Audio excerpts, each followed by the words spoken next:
From the outside, Mr. Khan, it looks as though ایسا لگ رہا ہے کہ قانون کا شکنجہ آپ کے گرد تنگ کیا جا رہا ہے. کیا واقعی ایسا ہی ہے؟ Does it feel that way to you? Yes, Stephen, it's been like that for a while.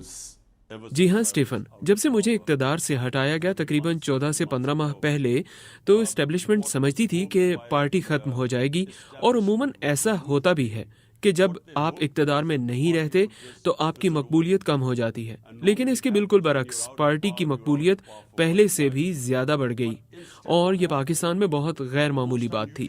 جب ضمنی انتخابات ہوئے تو میری جماعت نے 37 میں سے 30 ضمنی انتخابات میں کامیابی حاصل کی، باوجود اس کے کہ اسٹیبلشمنٹ حکومت میں موجود جماعتوں کی پشت پناہی کر رہی تھی. تو جب یہ مجھے گیم سے ناک آؤٹ کرنے میں ناکام ہو گئے تو مجھ پر 2 بار قاتلانہ حملے بھی ہوئے، اور اس کے علاوہ اب تک مجھ پر کیے گئے مقدمات کی تعداد 200 کے قریب ہو گئی ہے، اور میں ڈبل سینچری بنانے کے قریب ہوں. اور یہ تمام کوششیں اس لیے ہیں کہ یہ مجھے جیل میں ڈال سکیں یا مجھے نااہل کروا سکیں، یا میرے خلاف یہ دونوں کام کر سکیں. And the whole attempt is to either imprison me or disqualify me, or both. Yeah, you talk about being knocked out of the game. آپ گیم سے باہر کیے جانے کی بات کر رہے ہیں، اور آپ کے خلاف تقریباً 200 کیسز ہیں، جن میں سے ایک آفیشل گفٹس کے غلط استعمال، اس کے علاوہ توہین الیکشن کمیشن کا کیس، اس کے علاوہ بغاوت، بلاسفیمی، اور یہاں تک کہ ایک قتل کے مقدمے میں بھی آپ نامزد ہیں.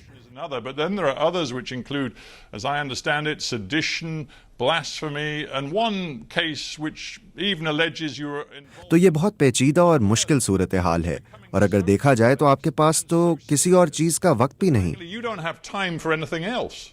Well, you forgot to mention there are about 60 or 70. آپ یہ بتانا بھول گئے کہ میرے اوپر تقریباً 60 سے 70 دہشت گردی کے مقدمات بھی ہیں. میرا تمام وقت ایک عدالت سے دوسری عدالت کے چکر کاٹنے میں گزر جاتا ہے. 2 مہینے کے دوران میں نے 335 عدالتی پیشیاں بھگتی ہیں، اور میری قانونی ٹیم بھی ایک کے بعد ایک کیس میں میرے دفاع میں مصروف رہتی ہیں. لیکن بات یہ ہے کہ یہ تمام بوگس اور جعلی کیسز ہیں، اور ان میں سے کچھ نہیں نکلنا. اور اب یہ فوجی عدالتوں کی تیاری کر چکے ہیں، اور اب یہ معاملہ سپریم کورٹ میں ہے کہ وہ فوجی عدالتوں کے لیے اجازت دیتی ہے کہ نہیں، اور ان فوجی عدالتوں کے قیام کا مقصد ہی مجھے سزا دلوانا ہے. And the objective of the military court is that there I certainly will be sentenced. Would you accept that? کیا آپ یہ قبول کریں گے کہ آپ نے ماضی قریب میں کئی سنگین غلطیاں کی ہیں؟ شاید ان میں سے سب سے سنگین غلطی پچھلے سال آپ کے اقتدار سے بے دخل ہونے کے بعد ایک خاص ماحول کو بڑھاوا دینا تھا. وہ ماحول جس میں آپ نے فوج کے خلاف دشمنی کی حوصلہ افزائی کی، In which you encouraged hostility. اور جب آپ کو اس سال مئی میں گرفتار کیا گیا تو آپ کے حامیوں نے فوری طور پر پرتشدد مظاہرے کیے اور سڑکوں پر نکل کر فوجی اہداف اور ایک سینئر جنرل کے گھر کو نشانہ بنایا. Took to the streets in violent protest, which included violence directed against military targets, including کیا وہ آپ کے لوگ نہیں تھے جو آپ کی بیان بازی کے نتیجے میں ایسا کر رہے تھے؟ people responding to your rhetoric. Well, Stephen, let me just answer this one by one. Number one. ٹھیک ہے اسٹیفن، مجھے صرف ایک ایک کر کے جواب دینے دیں. نمبر 1، میرے 27 برس کی سیاست میں کیا میں نے کبھی کسی کو تشدد کرنے کو کہا ہے؟ کبھی نہیں. ہمارے تمام احتجاج آئین کے اندر رہتے ہوئے پرامن رہے ہیں. احتجاج کی اجازت تو ہمیں آئین نے دی ہے. جب ہمیں کوئی ناانصافی محسوس ہوتی ہے تو احتجاج کرنا ہمارا حق ہے، اور وہ ہم نے کیا ہے. ہم نے 126 دن کا اب تک کا سب سے طویل احتجاج کیا، اور ایک بھی تشدد کا واقعہ سامنے نہیں آیا. تمام پرامن احتجاج تھے. ہم احتجاج کرتے تھے اور واپس چلے جاتے تھے. تو یہی بات ہے جو عدالتوں کے 2 فیصلوں نے اب بھی ثابت کی ہے کہ ہم اس میں ملوث نہیں تھے. ہم سمجھتے ہیں کہ ان پرتشدد کارروائیوں کی آزادانہ تحقیقات ہونی چاہیے ان 4 مقامات پر جہاں پر آگ لگانے کے واقعات ہوئے. None of us were involved in any of violence. We believe that there should be independent investigation into the just four places where the violence took place. But hang And on, instead did they you put- not think for a moment, knowing क्या आपने एक लम्हे के लिए भी ये नहीं सोचा कि आपने इस तमाम अरसे में गैर जिम्मेदारी का मुजाहरा किया और इस दौरान फौज पर कठपुतली हुकूमत को लाने, हुकूमत को गिराने, बगावत का आगाज करने, पाकिस्तान पर कब्जा करने और जमहूरियत को मुकम्मल तौर पर कमजोर करने के इल्जामात आयद किए? क्या आपको ये नहीं लगता कि इन सब से मुश्किलात पैदा हुई? undermining its democracy, did you not for a moment think that that might lead to trouble? So, Stephen, what you're saying is that I should not tell what was the truth? तो Stephen, आप जो कह रहे हैं वो ये है कि मुझे ये नहीं बताना चाहिए था कि सच क्या था। सब जानते हैं कि पाकिस्तान में क्या हुआ।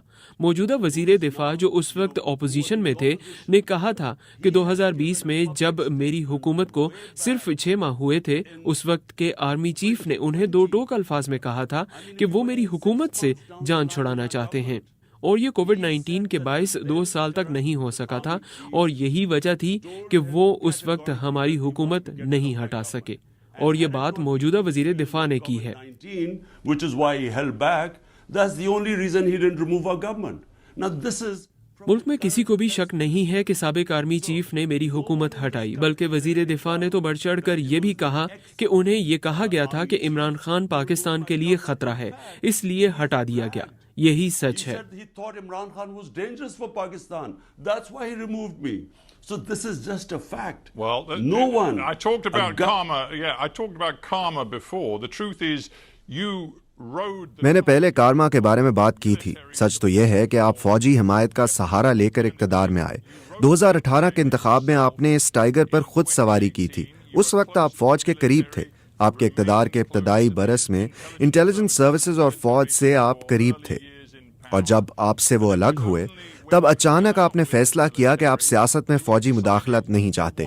ये तो खुली मुनाफकत है। Military meddling in politics. Again, it's hypocrisy. फौज के एक तर्जुमान ने कहा था कि इमरान खान सबसे बड़े मुनाफिक हैं। The biggest hypocrite. My party.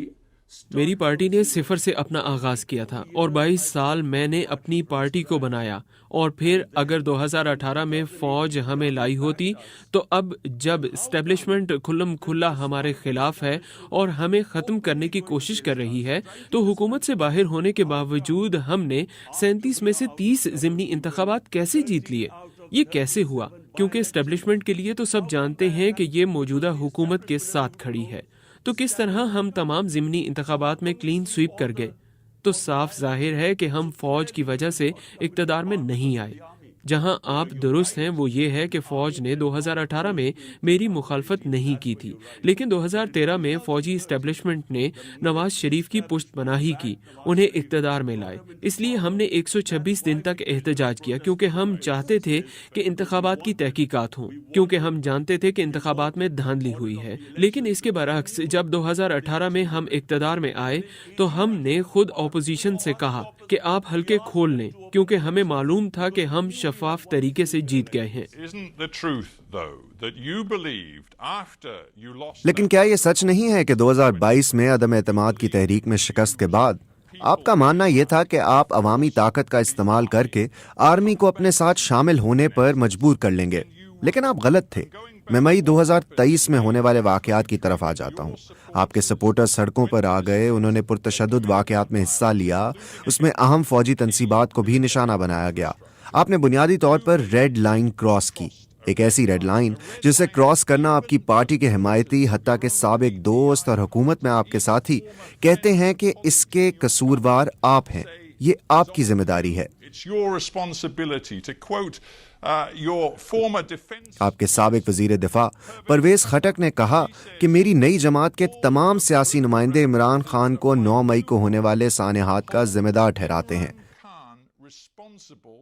उन्होंने कहा कि इमरान खान रियासत मुखालिफ एजेंडे को अवाम ने और उनकी पार्टी के साबिक रहनुमाओं ने रद्द किया है। Has been rejected by the masses and his own party's former leadership. Now, Stephen, let me answer this question because it's very important. Stephen, मुझे इस सवाल का जवाब देने दें, क्योंकि ये बहुत अहम है। 9 मई को क्या हुआ? 9 मई को मैं इस्लामाबाद हाई कोर्ट के अहाते में बैठा हुआ था।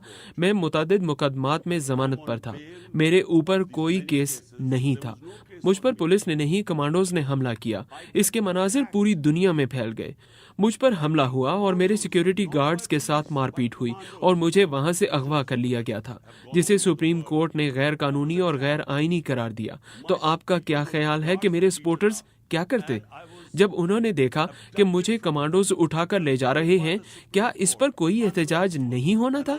याद करें, जब मुझे गोली लगी थी और मेरे 12 दीगर साथी जख्मी हुए थे और एक शख्स हलाक हुआ था, उसके बावजूद जलाओ घेराव नहीं हुआ था। पुरअमन मुजाहरे हुए थे। वो एहतजाजी मुजाहरे थे, लेकिन जलाओ घेराव के बगैर। अब ये एक बड़ा सवाल है कि जब वो देखते हैं कि पाकिस्तान की सबसे बड़ी पार्टी का रहनुमा अगवा हो गया है, तो उसका रद्द-ए-अमल आना था। अब बात ये है कि क्या हम वाकई जलाओ घेराव में मुलव्विस थे? जलाओ घेराव सिर्फ 4 इमारतों में हुआ। उन्होंने हमारे 10,000 कारकुनों को जेल में डाल दिया। स्टीफन, आपको ये सुनना चाहिए, ये बहुत अहम है। ये सब प्री प्लान्ड था। पुलिस मुझे उठा सकती थी। उन्हें कमांडोज की क्या जरूरत थी कि वो मुझे उठाते और सबको मारते क्योंकि वो रद्द-ए-अमल चाहते थे? लेकिन रद्द-ए-अमल हमेशा की तरह पुरअमन ही था। Stephen, you've got to listen to this. This is very important. This was all pre-planned. The way the police could have picked me up. Why did they need commandos to pick me up and beat everyone up? Because they wanted a reaction. But the reaction was peaceful, as it's always been. I want to stop you, Imran Khan, because Imran Khan, मैं आपको यहाँ रोकना चाहता हूँ क्योंकि आप ये बात वाज़े कर चुके हैं कि आप 9 मई को होने वाले पुरतशद्दुद वाक़यात की जिम्मेदारी नहीं लेना चाहते। मैं ये समझ गया हूँ, लेकिन मैं हक़ाइक़ पर फोकस करना चाह रहा हूँ कि 9 मई की वजह से जो सख्त दबाव आपकी पार्टी पर डाला जा रहा है, सबसे सीनियर रहनुमाओं से लेकर जूनियर रहनुमाओं तक, जिसकी वजह से आपकी पार्टी अंदर से टूट फूट का शिकार हो गई है। आपके सबसे सीनियर साबिक साथी फवाद चौधरी, परवेज खटक, जहांगीर तरीन, इन सब ने पार्टी छोड़ दी है। कुछ ने नई सियासी जमातें बना ली हैं। आपकी जमात का जैसे अब वजूद ही as नहीं it रहा। was, frankly, no longer exists. If my party doesn't exist, why don't they announce elections? अगर मेरी पार्टी का वजूद नहीं है तो वो इलेक्शंस का ऐलान क्यों नहीं करते? वो इंतखाबात से क्यों भाग रहे हैं, जो आइन के मुताबिक है और सुप्रीम कोर्ट ने इसका हुक्म भी दिया था? पाकिस्तान का 60% हिस्सा पंजाब है। वो वहाँ के इलेक्शन से भाग गए। अब ये अक्टूबर में होने वाले इंतखाबात से भी भाग रहे हैं। अगर मेरी जमात खत्म हो गई है तो उनको घबराना नहीं चाहिए। मसला ये है कि जमात कायम है। उन्होंने हर किस्म के हरबे इस्तेमाल कर लिए हैं। उन्होंने 10,000 लोगों को जेल में डाल दिया है, जिनमें खवातीन भी शामिल हैं। ये इससे पहले कभी नहीं हुआ। और इससे भी बदतर बात यह है कि उन्होंने लोगों पर जेर हिरासत टॉर्चर किया है। इस मुल्क की तारीख में ऐसा कभी नहीं हुआ। तो दबाव में आकर कुछ लोग छोड़ गए हैं, लेकिन अक्सरियत लोग छुपे हुए हैं। मेरी सारी सीनियर लीडरशिप जिनकी गिरफ्तारी नहीं हुई, उनमें से कुछ छोड़ गए हैं, लेकिन बाकी छुपे हुए हैं। मेरे कारकुन छुपे हुए हैं और चंद लोग और छुपे नहीं हुए, लेकिन हम अपने घरों में तकरीबन नजरबंद Only हैं। one with 1 or 2 other guys who are not in hiding, but we are more or less house arrested. But that's the point. So, That's the point. I mean, Hang on. यही नुक्ता है। हमारे पास ज़्यादा वक्त नहीं है। फवाद चौधरी जो इस शो पर आ चुके हैं और जो आपके बहुत वफादार थे, लेकिन अब उन्होंने सियासत छोड़ दी है, वो कह रहे हैं कि आपके साथ वो मजीद काम नहीं कर सकते। उन्होंने गुज़िश्ता बयान में कहा कि आपको मेन स्ट्रीम सियासतदानों के साथ राब्ते बहाल करने का तरीका ढूंढना पड़ेगा। उन्होंने नवाज शरीफ का जिक्र भी किया। उन्होंने कहा कि मुल्क बहरान के करीब है और अब ये आपकी जिम्मेदारी है कि आप अपने मफादात को एक तरफ रखते हुए नवाज शरीफ और दूसरों से राब्ते करें। क्या आप ऐसा करने के लिए तैयार हैं? And others. Are you prepared to do that? the fact that the country is on the brink of a major disaster. ये हकीकत है कि मुल्क एक बड़े बहरान के करीब है। हम वाकई तारीख दौर की जानिब बढ़ रहे हैं, क्योंकि बुनियादी तौर पर इस वक्त पाकिस्तान में गैर एलानिया मार्शल लॉ लगा हुआ है।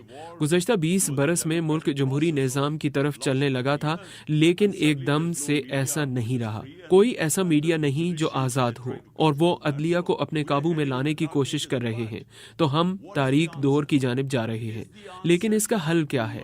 क्या हल ये है कि इन लोगों से हाथ मिला लिया जाए जिन्होंने इस मुल्क को 30 बरस तक लूटा? मैं सियासत में इसलिए नहीं आया آیا تھا کیونکہ دو خاندانوں نے ہمارے ملک کو معاشی طور پر برباد کیا تھا. میں اس لیے آیا تھا کیونکہ میں طاقتور لوگوں کو قانون کے گھیرے میں لانا چاہتا تھا. اسی وجہ سے میری پارٹی کا نام تحریک انصاف ہے. اور کیا اب مجھے ان لوگوں کے ساتھ شامل ہو جانا چاہیے جو اس ملک میں قانون کی حکمرانی کو تباہ کرنے کے ذمہ دار ہیں؟ کیوں؟ تاکہ مجھے اقتدار ملے؟ اس سے بہتر ہے کہ میں اپوزیشن میں ہی رہوں. What for? To come into power? I'd rather not come into power.